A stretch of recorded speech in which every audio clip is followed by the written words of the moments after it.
నమస్తే, welcome to think Andhra. నేను మీ ప్రియాంకరం.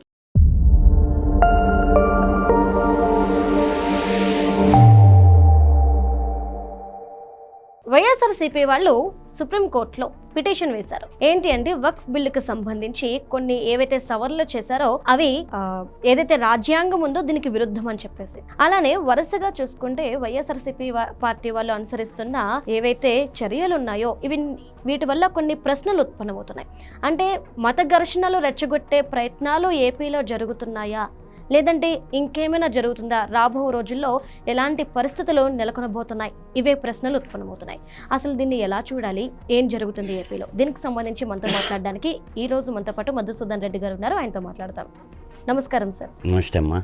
Sir, వరుసగా వైఎస్ఆర్సీపీ వాళ్ళు అనుసరిస్తున్న చర్యలు చూస్తుంటే, కార్యాచరణలు చూస్తుంటే కొన్ని అనుమానాలు వ్యక్తమవుతున్నాయి ప్రజలకి. ఏంటి అంటే ఏపీలో మత ఘర్షణలు ఏమైనా రెచ్చగొట్టే ప్రయత్నం జరుగుతుందా, ఏం జరుగుతుంది అసలు ఏపీలో, రానున్న రోజుల్లో ఏం జరగబోతుంది, ఏమంటారు మీరు?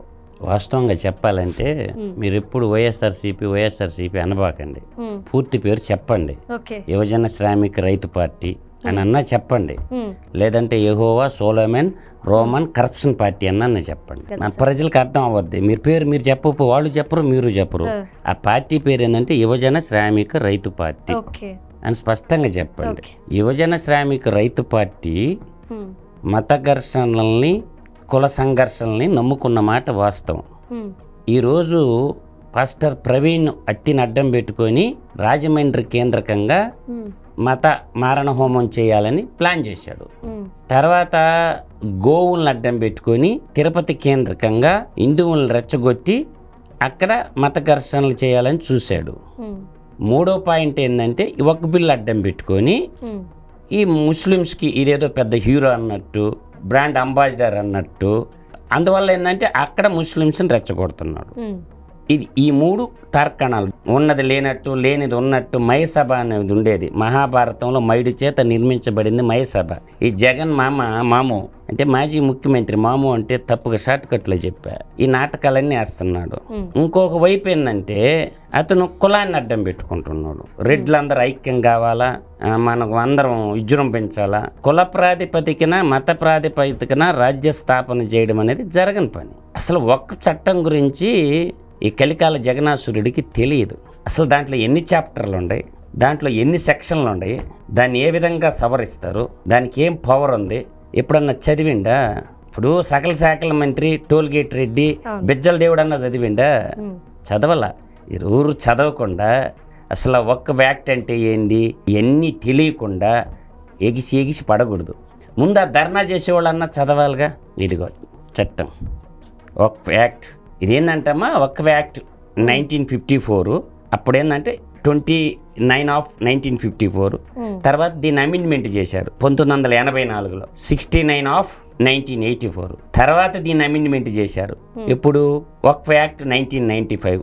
ఇది ఒక యాక్ట్. దీంట్లో నవరంధ్రాల పథకాల్లాగా 9 చాప్టర్లు ఉంటాయి. మీ మాము నవరంధ్రాల పథకాల్లాగా దీంట్లో కూడా 9 చాప్టర్లు ఉంటాయి. 9 చాప్టర్లో 113 లాస్ట్ సెక్షన్ చెప్తా. ఈ లాస్ట్ సెక్షన్స్ లో పవర్ టు రిమూవ్ డిఫికల్టీస్ అని వాళ్ళే రాసుకున్నారు. ఇటుగా evidence. Power to remove difficulties. If any difficulty arise in giving effect to the provisions of this act, the central government may, by order not inconsistent with the provisions of this act, remove the difficulties ఉంటే remove చేసేయమన్నారు. ఉందా లేదా? ఎందుకు మాట్లాడతావురా? ఇంకా ఉందమ్మా దీంట్లో. Provide that no such order shall be made after the expiry of the period of 2 years commencement of this act. However, order made under this section shall be laid as soon as may be after it's made before each house of parliament. Amendment చేయాలంటే parliament ఉభయ సభల మధ్యలోకి వచ్చి రాష్ట్రపతి చేసుకోవచ్చని రాసిందా లేదా? ఎవడు చెప్తావురా క్రబుల్లు? గతంలో 216 బిల్లులు వచ్చినాయి. ఎప్పుడు? 2019-24 మధ్యలో టోటల్ పార్లమెంట్కి వచ్చిన బిల్లుల సంఖ్య 216. 216కి లోక్సభలో రాజ్యసభలో ఓట్లు వేసాడు. ఇప్పుడేం చేసిందంటే లోక్సభలో ఓట్లు వేయకుండా రాజ్యసభలో ఓట్లు వేసేసింది బిల్లుకి అనుకోవాలని. మళ్ళీ అబద్ధాలు చెప్తాడు. అంటే ఈ డ్యూయల్ స్టాండ్ ఉండకూడదు. ఇప్పుడు నడుస్తుండేది ఏంటంటే ఈ ప్రజాస్వామ్యంలో రాజరిక వ్యవస్థ నడవదు. అభివృద్ధి రాజకీయం చేయాలా, సంక్షేమం రాజకీయం చేయాలా? అభివృద్ధి రాజకీయం ఉండాలా, సంక్షేమం రాజకీయం ఉండాలి. అభివృద్ధి గురించి మాట్లాడు, సంక్షేమం గురించి మాట్లాడు, అంతే తప్ప మత రాజకీయాలు చేసుకొని కాలం ఎలా తీసుకోవాలా. మొన్న ఒకటేమన్నాడు, బైబిల్ పక్కన పెట్టేస్తే మేము నరికేస్తాం అన్నాడు. రారా బాబు నరుక్కుందామని చెప్పాను నేను. నువ్వు నరికి అంత పోటుగాడు పెట్టి రారా బాబు అని చెప్పా. అంటే మత విద్వేషాలు రెచ్చగొట్టి ప్రజల్ని వంచి, ఇప్పుడు జగన్మోహన్ రెడ్డికి 2 కళ్ళు ఉన్నాయి, ఒకటి మతము, 2 కులము. ఇవాళ ఏంటంటే బిగుసుకోబోయింది వచ్చు. ఇప్పుడు మాలాంటి వాళ్ళం అందరం ఏమంటున్నాము, నువ్వు ముందు ఏ రెడ్డో చెప్పమంటున్నావు, నువ్వు రెడ్లు ప్రతినిధివి కాదు, నువ్వు ఏ రెడ్డివో ఎవడికి తెలియదు. మేమేమంటున్నావు, నీవు 14 తెగల క్రిస్టియన్లో ఏ క్రిస్టియానిటీ ఎవరు చెప్పటంలే, నువ్వు క్యాథలిక్కా ఎవడు వాళ్ళు మాకు సంబంధం లేదంటారు. నువ్వు బాప్టిస్ట్వా తెలియదు, నువ్వు ప్రొటెస్టెంట్వా తెలియదు, నువ్వు ఆర్థోపెడిక్టవా ఏదో నీ 14 తెగల్లో ఏ తెగో నువ్వు తెలియదు, పెంటికోస్టువా ప్రొటెస్టెంట్వా ఏదో చెప్పమంటారు వాళ్ళు కూడా, అది కూడా చెప్పలేకుంటుండు. అందువల్ల ఏంటంటే ఇది శ్రీరామ రాజ్యంలో యేసు రాజ్యం నడవదు. ఒప్పుకోం. కాబట్టి బుద్ధిగా ఉంటే ఉండు, లేదు నీకు నచ్చలేదా జెరూసలేం బారిపో. సార్ అంటే ఇప్పుడు జగన్మోహన్ రెడ్డి ఏదైతే అవలంబిస్తున్నాడో, అంటే ఇంతకు ముందు మీరు అన్నట్టు హిందువులకు సంబంధించి గోశాల, క్రిస్టియన్ కి సంబంధించి పాస్టర్ ప్రవీణ్, ఇప్పుడు ముస్లింలకి వక్ఫ్ బోర్డు, ఈ విధంగా వైఎస్ఆర్సీపీ వాళ్ళు చెప్తున్న మాటలు ఏవైతే రెచ్చగొడుతున్న తీరుందో దీని వల్ల ప్రజలు నమ్ముతారంటారా? ఇంకా వైసీపీ వాళ్ళ మీద నమ్మకం పెట్టుకొని వాళ్ళు కోరుకున్నది అవ్వేలా ఉంది అంటారా సిచ్యువేషన్ ఏపీలో? నమ్మే చదువుకున్న వాళ్ళు ఎవరు నమ్మరు, కానీ ఆడు ఎన్ని డ్రామాలు వేసినా ఆ డ్రామాలకి చెక్ చెప్పేదానికి మేధావి వర్గం ఉంది. అన్ని క్రిస్టియన్స్ లో ఉన్నారు, ముస్లిమ్స్ లో ఉన్నారు, అన్నీ ఉంది. నేను ఒకటి చెప్తానమ్మా, ఈ జెరూసలేం రెడ్డికి ఒకటి చెప్తాండా, ఇది రాజారెడ్డి రాజ్యం కాదు, శ్రీరామ రాజ్యం. వక్ఫ్ చట్టంలో చాప్టర్ 6 చదవరా, దాంట్లో మేనేజ్మెంట్ ఆఫ్ అకౌంట్స్ అని ఉంటది, బడ్జెట్ కి సంబంధించి. నేనేమంటున్నానంటే ఈ చట్టంలోకి పోయి చెప్పాలా నీతి, ఊరికి చెప్తే కుదరదు ఇండోర్, ఎందుకంటే మూర్ఖుడు కదా. ఇక్కడ preparation of budget under direct management of the board, okay 46 ఉంది. Submission of accounts waqf, every mutawalli shall keep regular accounts. ఇక్కడ ఇంకొక సందర్భం ఉంది, 47 అంటే చాప్టర్ 6లో 47. Audit of accounts waqf, the accounts of waqf submitted to the board under section 46 shall be audited and examinated the following manner namely అన్నారు. ఇక్కడ ఏంటంటే ఇది కానీ మొత్తం కానీ చదువుకుంటే మీకు తెలుగులో నేను చెప్పదలుచుకున్నది ఏంటంటే, ప్రతి సంవత్సరము వక్ఫ్ ఆస్తులన్నీ ఆడిట్ చేయాలా, ఇన్కాన్ని పెంచాలా, ఆ కమ్యూనిటీకి పంచాలా. అంటే గడిచిన 5 ఏళ్లలో అంటే 2019-24 మధ్య కాలంలో వక్ఫ్ ఆస్తులకు సంబంధించినటువంటి రికార్డు ఏ రోజన్నా అసెంబ్లీలో పెట్టి ఈ ప్రాపర్టీస్ వక్ఫే, ఇంత ఆదాయం వచ్చింది, ఇంత పేద ముస్లిమ్స్కి మేము పంచాము, పేద ముస్లిమ్స్కి మేము ఇన్ని ఇళ్ళు కట్టించాము, పేద ముస్లిమ్స్కి ఇంతమందిని మేము చదివించాము, ఈ దీంట్లో క్లారిటీగా ఉందమ్మా. ఇప్పుడు కూటమి గవర్నమెంట్ ఏం చేయాలంటే ఈ బిల్లుని ఎత్తుకొని పోయి ఊరూరు పంచాలి. ఒక్క బిల్లులో ఏముంది, ఆ ప్రాపర్టీస్ ఏమైనాయి, ఆ ఆస్తులు ఏమైపోయినాయి, ఇంత దారుణంగా ఉందంటే ఆ వర్క్ బోర్డే ఫైనల్ అంటే ఎట్ట కుదరతదమ్మా? కుదరదు. అందువల్ల నేను అనేది ఏంటంటే ముస్లిం సోదరులకు కూడా నేను చెప్పేది ఒకటి, ఓటు బ్యాంకు రాజకీయాల కోసము ప్రజాస్వామ్యాన్ని పండబెట్టొద్దు. భిన్నత్వంలో ఏకత్వం ఉండాలన్నదే మన రాజ్యాంగం చెప్తున్నటువంటి మంచి మాట.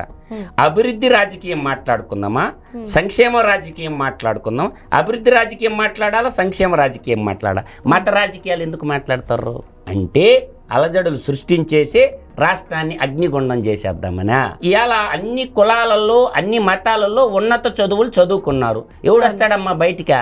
గాలి బ్యాచ్ తప్ప ఎవడు బయటికి రాడు కొట్టుకోవటానికి. పద్ధతిగా ఉంటే ఉంటావు, లేదంటే ఆల్రెడీ 11 సిబిఐ కేసులు కింద ఉన్నాయి, 9 ఈడీ కేసులు కింద ఉన్నాయి, వెరసి 20 కేసులు ఉన్నాయి. ఆ 20 కేసుల్లో ఒక్క దాంట్లో కన్విక్షన్ పడితే నీ బతికేంద్రా? కేంద్ర ప్రభుత్వం కన్నెర్ర చేసి ఒక్క కేసులో నిన్ను కన్విక్షన్ గానే ఇస్తే నీ బతుకో శ్రీకృష్ణ జన్మస్థానం. ఇంకా ఎలక్షన్ లో పోటీ చేసేదానికి లేదు. 11 కేసుల్లో వేసుకుంటే లైఫ్ ఇంప్రిజ్మెంట్ పడిపోద్ది. మేము వస్తామంటాడు చూసినా, అది సొల్లు డైలాగ్. ఇంక వాడు వచ్చేది లేదు. అంత ముందు 2019లో తూర్పు కొండల్లో ఉదయించే సూర్యుడిలా అన్నస్తుండో అని రాసుకున్నారు కదా.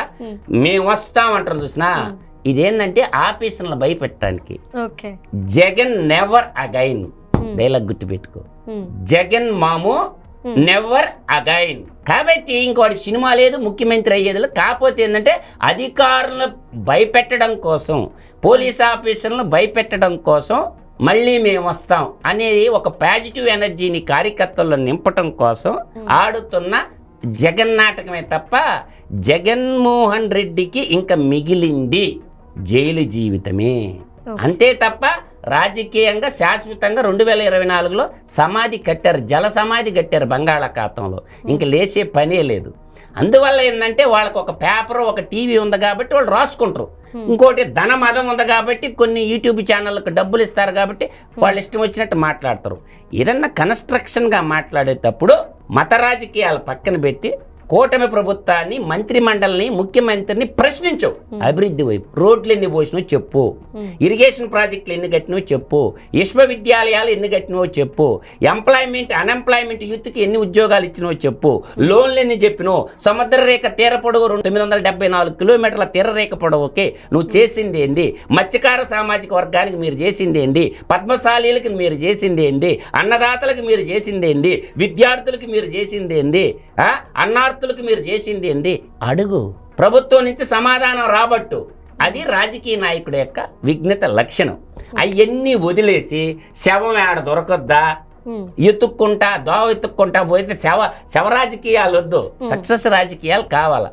సంక్షేమ రాజ్యం అన్నప్పుడు సంక్షేమం గురించి మాట్లాడు. ఆడ బాధ ఏం లేదమ్మా, అతను పథకాలు ఇంప్లిమెంటేషన్ చేయాలని కోరుకుంటున్నాడు. గతంలో ముఖ్యమంత్రులు పరిపాలించండుగా. గతంలో అప్పుడు ఎవరు ఆంధ్రకేసరి టంగుటూరు ప్రకాశం పంతులు, ఆయన తర్వాత బెజవాడ గోపాల్ రెడ్డి, వాళ్ళిద్దరి తర్వాత నీలం సంజీవ్ రెడ్డి ఉమ్మడి రాష్ట్రానికి, దామోదరం సంజీవయ్య, అగైన్ నీలం సంజీవ్ రెడ్డి, పివి నరసింహారావు, కోట్ల విజయభాస్కర్ రెడ్డి, నందమూరి తారక రామారావు గారు, ఇలా చెప్పుకుంటా పోతే వాళ్ళ నాన్న వైఎస్ రాజశేఖర్ రెడ్డి, కిరణ్ కుమార్ రెడ్డి, రోసయ్య, మర్రి చెన్నారెడ్డి, నేత్రుమల్లి జనార్దన్ రెడ్డి, వీళ్ళందరూ ముఖ్యమంత్రులు కదా. వాళ్ళు పెట్టిన పథకాలు నువ్వెందుకు ఇంప్లిమెంటేషన్ చేయలేదురా? నేను స్ట్రైట్గా అడుగుతుండా. ప్రతి ముఖ్యమంత్రికి ఒక విధానం ఉంటుంది. వాళ్ళు పాత ముఖ్యమంత్రులు పెట్టిన పథకాలు వీడు ఇంప్లిమెంటేషన్ చేసి ఉంటే వీడు అడిగేదానికి రైట్ ఉంటుంది. వీడికేం రైట్ ఉంది? గతంలో గడిచిన ముఖ్యమంత్రులు పెట్టిన పథకాలు, అంజయ్య గారు పెట్టిన పథకాలు కానీ ఇవన్నీ ఇంప్లిమెంటేషన్లు ఉండయా? నువ్వు చేసిన వాడిని 5 ఏళ్ల కాలంలో నీ రవరంధ్రాల పథకాలు తప్ప ఇంకేమన్నా ఉండయా? రాయలసీమకి గజ దొంగ ఎవరంటే అందరికి తెలుసు, రాయలసీమ ద్రోహి అంటే అందరికి తెలుసు. రాయలసీమ ద్రోహి ఎవరు, రాయలసీమ గజ దొంగ ఎవడు? ఇది ప్రశ్న.